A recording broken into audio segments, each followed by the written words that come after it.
Warahmatullahi wabarakatuh. Saya perwakilan dari kelompok 1 ingin mempresentasikan hasil kerja kelompok kami yang berjudul Profesi dan Profesionalisme Guru yang beranggotakan 1. Farhah Nur Fintari dengan NIM 2014-4000-600-245. 2. Rizka Nur Maskiyah dengan NIM 2014-4000-600-278. 3. Febi Ihsan Nurfalah dengan NIM 2014-4000-600-270. 4. Adinda Putri Oktaviani dengan NIM 2014-4000-600-244. Profesi. Profesi adalah pekerjaan yang membutuhkan pelatihan dan penguasaan terhadap suatu pengetahuan khusus. Suatu profesi biasanya memiliki asosiasi profesi, kode etik, serta proses sertifikasi dan lisensi yang khusus untuk bidang profesi tersebut.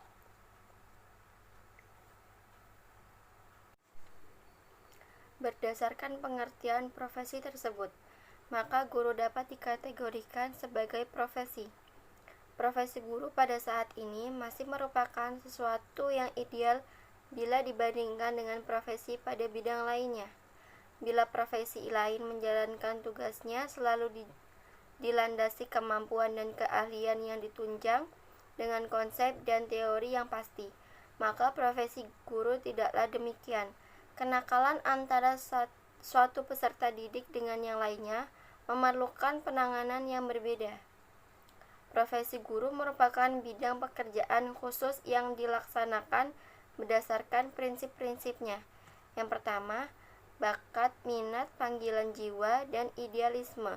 Yang kedua, komitmen untuk meningkatkan mutu pendidikan, keimanan, ketakwaan, dan akhlak mulia. Yang ketiga, kualifikasi akademik dan latar belakang pendidikan sesuai dengan bidang tugasnya.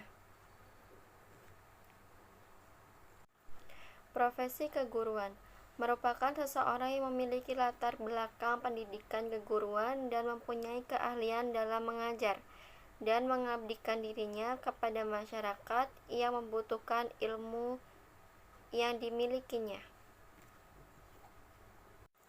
Guru merupakan profesi, yang berarti suatu jabatan yang memerlukan keahlian khusus bagi guru dan tidak dapat dilakukan oleh sembarangan orang di luar bidang pendidikan.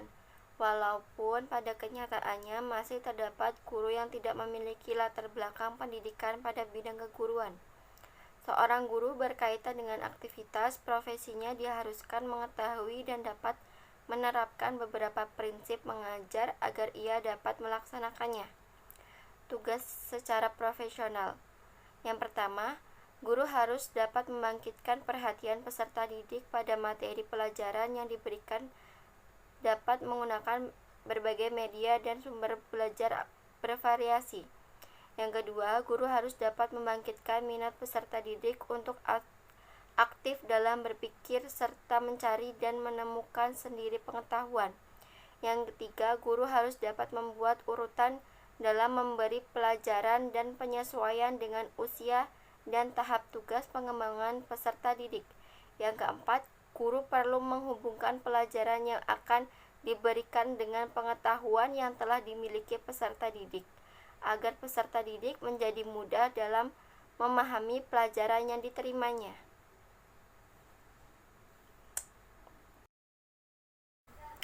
Syarat-syarat profesi guru. Yang pertama, menuntut adanya keterampilan yang berdasarkan konsep dan teori ilmu pengetahuan yang mendalam. Yang kedua, menekankan pada suatu keahlian dalam bidang tertentu sesuai dengan bidang profesinya. Yang ketiga, menuntut adanya tingkat pendidikan keguruan yang memadai. Yang keempat, adanya kepekaan terhadap dampak masyarakat dari pekerjaan yang dihasilkannya. Baik, selanjutnya saya akan menjelaskan tentang ciri-ciri profesi guru. Yang pertama, selalu punya energi yang baik untuk siswanya. Seorang guru yang baik menaruh perhatian pada siswa di setiap percakapan atau diskusi dengan mereka. Guru yang baik juga punya kemampuan mendengar dengan seksama. Yang kedua, punya tujuan jelas untuk pelajaran. Seorang guru yang baik menetapkan tujuannya jelas untuk setiap pelajaran dan bekerja untuk memenuhi tujuan tertentu dalam setiap kelas. Yang ketiga, punya keterampilan mendisiplinkan yang efektif. Seorang guru yang baik memiliki keterampilan disiplin yang efektif sehingga bisa mempromosikan perubahan perilaku positif di dalam kelas. Yang keempat, punya keterampilan manajemen kelas yang baik. Seorang guru yang baik memiliki keterampilan manajemen kelas yang baik dan memastikan perilaku siswa yang baik saat siswa belajar dan bekerja sama secara efektif, membiasakan menanamkan rasa hormat kepada seluruh komponen di dalam kelas. Yang kelima, bisa berkomunikasi dengan baik. Guru yang baik seharusnya bisa berkomunikasi dengan baik dengan peserta didik agar anak-anak didik merasa nyaman dengan mereka. Yang keenam, selalu memberikan yang terbaik untuk anak-anak dan proses pengajaran. Seorang guru yang baik bergairah mengajar dan bekerja dengan anak-anak. Mereka gembira bisa mempengaruhi siswa dalam kehidupan mereka dan memahami dampak atau pengaruh yang mereka miliki dalam kehidupan siswanya sekarang dan nanti ketika siswanya sudah beranjak dewasa. Yang ketujuh, punya hubungan yang berkualitas dengan siswa. Seorang guru yang baik mengembangkan hubungan yang kuat dan saling menghormati dengan siswa dan membangun hubungan yang dapat dipercaya. Profesionalisme adalah komitmen para profesional terhadap profesinya. Komitmen tersebut ditunjukkan dengan kebanggaan dirinya sebagai tenaga profesional. Usaha terus-menerus untuk mengembangkan kemampuan profesional. Sedangkan profesionalisme guru merupakan kondisi arah nilai tujuan dan kualitas suatu keahlian dan kewenangan dalam bidang pendidikan dan pengajaran yang berkaitan dengan pekerjaan seseorang yang menjadi mata pencarian. Satu, pemahaman dan penerimaan dalam melaksanakan tugas. Dua, kemauan melakukan kerja secara efektif dengan siswa, orang tua, guru, dan masyarakat. Tiga, kemampuan mengembangkan visi dan pertumbuhan jabatan secara terus-menerus. Empat, mengutamakan pelayanan dalam tugas. Lima, mengarahkan, menumbuhkan, dan menekan pura perilaku siswa. Enam, melaksanakan kode etik jabatan.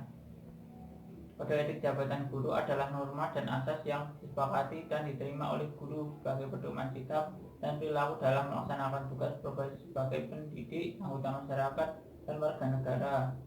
Tujuan kode etik guru adalah agar guru memiliki pedoman dan arah yang jelas dalam melaksanakan tugasnya sehingga terhindar dari penyimpangan profesi. Selanjutnya, syarat profesionalisme guru. Yang pertama, cakap. Seorang pendidik harus memiliki kecakapan dalam menguasai berbagai macam ilmu pengetahuan. Yang kedua, memiliki niat yang ikhlas. Dalam menjalankan tugas, sebagai seorang guru, maka guru harus memiliki niat yang ikhlas dan semata-mata untuk beribadah. Yang ketiga, memiliki kepribadian yang baik. Guru yang mempunyai kepribadian yang baik tentu akan dapat menanamkan kepribadian yang baik pula kepada para peserta didiknya, serta dapat membimbing mereka ke arah pertumbuhan sosial yang sehat dan wajar. Yang keempat, memiliki ketakwaan. Guru yang memiliki ketakwaan maka akan menghasilkan anak didik yang bertakwa juga. Yang kelima, memiliki kompetensi keguruan. Guru harus memiliki kompetensi keguruan, antara lain memiliki kesehatan jasmani, memiliki kesehatan rohani, dan tidak memiliki gangguan jiwa atau penyakit syaraf, memiliki sikap mental yang baik, memiliki sifat susila dan budi pekerti yang baik. Karakteristik profesional minimum seorang guru. 1. Mempunyai komitmen pada siswa dan proses belajarnya. 2. Menguasai cara mendalam belajar atau mata pelajaran serta cara pembelajarannya. 3. Bertanggung jawab memantau hasil belajar siswa melalui berbagai cara evaluasi. 4. Mampu berpikir sistematis tentang apa yang dilakukannya dan belajar dari pengalamannya. 5. Menjadi partisipan aktif masyarakat belajar dalam lingkungan profesinya.